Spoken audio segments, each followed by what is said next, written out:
ब्रह्मणा लोका पुरनावर्तिनोर्जुना मामुपेत्य कौन्तेय पुनर्जन्म न विद्यते। भगवान श्री कृष्ण का वचन है, ब्रह्मलोक पर्यंत सभी लोक लोकांतर पुनरावर्तन है, एकमात्र परमात्मा का लोक है जिसमें कभी किसी प्रकार का परिवर्तन नहीं होता है।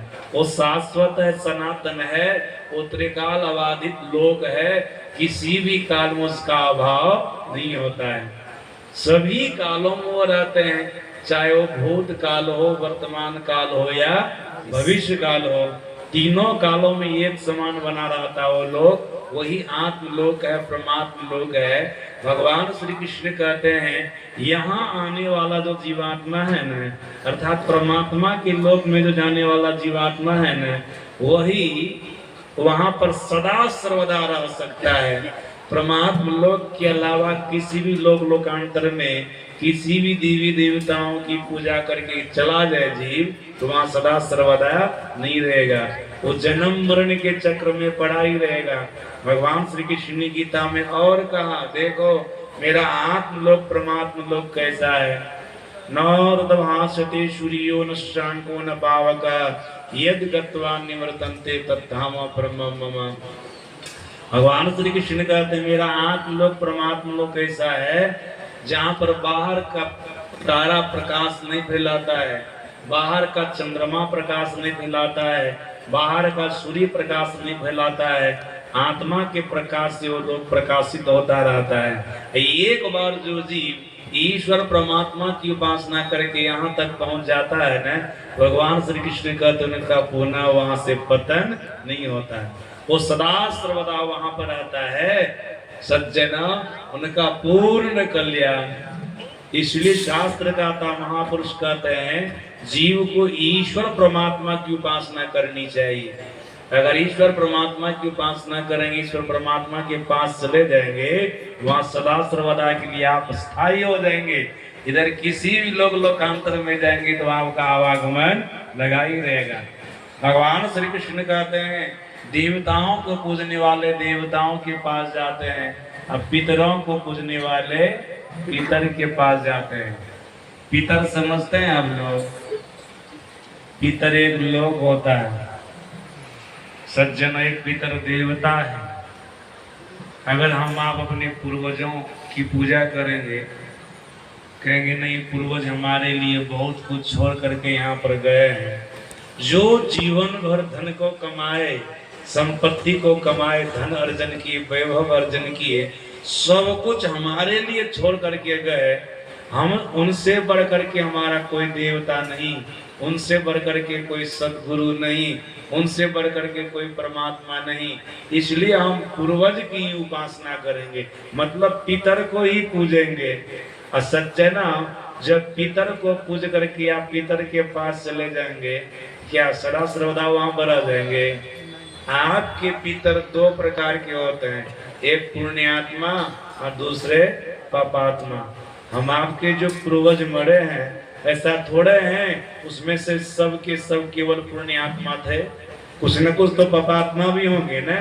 जैसे हम आपके द्वारा पाप पुण्य दोनों हो रहा है सज्जन, उसी प्रकार से पितर के द्वारा भी दुआ होगा, पूर्वज के द्वारा भी दुआ होगा। शास्त्र कहता है, जिस पूर्वज से जिस पितर से पुण्य कर्म हुआ, वो तो स्वर्ग में रह करके वहां के सुख को भोगते हैं, जिनसे पाप कर्म हुआ वो नरक में रह करके दुख को भोगते हैं। सज्जनों, अगर आप पितर की पूजा करके पितर के पास गए, अपने पूर्वज के पास गए, अगर पुण्यात्मा पूर्वज के पास गए तब तो वहां पर रह करके उनके साथ में स्वर्ग के सुख को भोगेंगे। अगर पापात्मा पितर के पास चले गए तब तो वहां पर वो नरक के दुख को भोग रहे हैं, तो आपको भी नरक में रहना पड़ेगा, वहां के दुख को भोगना पड़ेगा।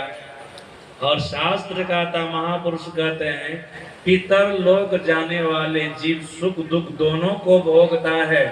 और ऐसा नहीं कर सकते कि पितर लोक चले गए तो जन्म मरण के चक्र से छूट गए, नहीं। जब देव लोक गए तो जन्म मरण के चक्र से नहीं छूटे, तो पितर लोक जाने से आप जन्म मरण के चक्र से छूट जाएंगे? नहीं छूटेंगे, तब भी आपका आवागमन का चक्र लगा ही रहेगा।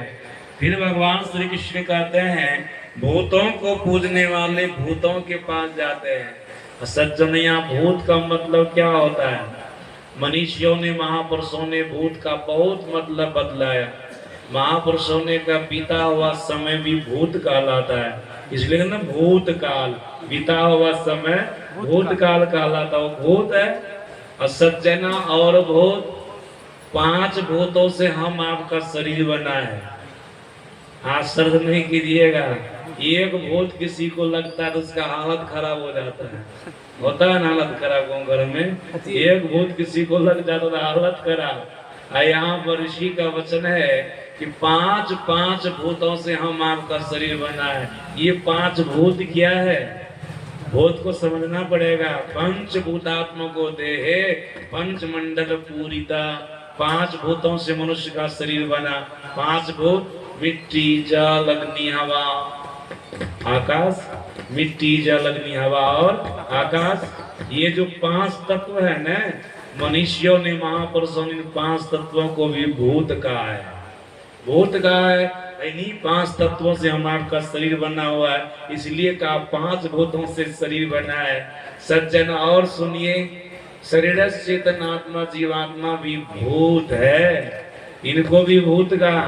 भगवान श्री कृष्ण ने गीता में कहा ममय वांसो जीव लोके जीव भूत। आ गया ना, जीव को भी भूत की संज्ञा मिली है।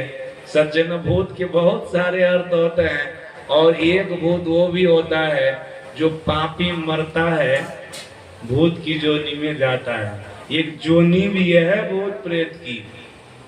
सदगुरु महाराज जी ने अपने प्रवचन में कहने की कृपा की है, लोगों को भूत से डरना नहीं चाहिए। जैसे मनुष्य योनि है, देव योनि है, 84 लाख प्रकार की योनियां हैं, उसी में से भूत भी एक योनि है, इसलिए उससे डरने की जरूरत नहीं है। लेकिन डर तो लग ही न जाता है। जब भूत का नाम सुनेंगे, अकेला में भूत अगर पकड़ा गया तो डर होगा कि नहीं? हो ही जाता है। लेकिन महापुरुष समझाते हैं कि भूत से डरना नहीं चाहिए।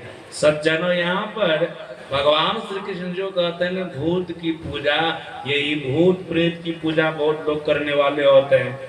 भूत प्रेत, तांत्रिक लोग भूत प्रेत की पूजा करते हैं, श्मशान घाट में जाकर के सिद्धि करते हैं। सज्जन, अगर कोई भूत प्रेत की पूजा करता रह गया जीवन भर, मरेगा तो कहाँ जाएगा? वो भूते प्रेत के न पास जाएगा। आप भूत प्रेत के पास जाएंगे तो आपको सुख मिलेगा, आपको शांति मिलेगी। मैंने ब्रह्म पुराण में पढ़ा, भूत प्रेत क्या खाता है?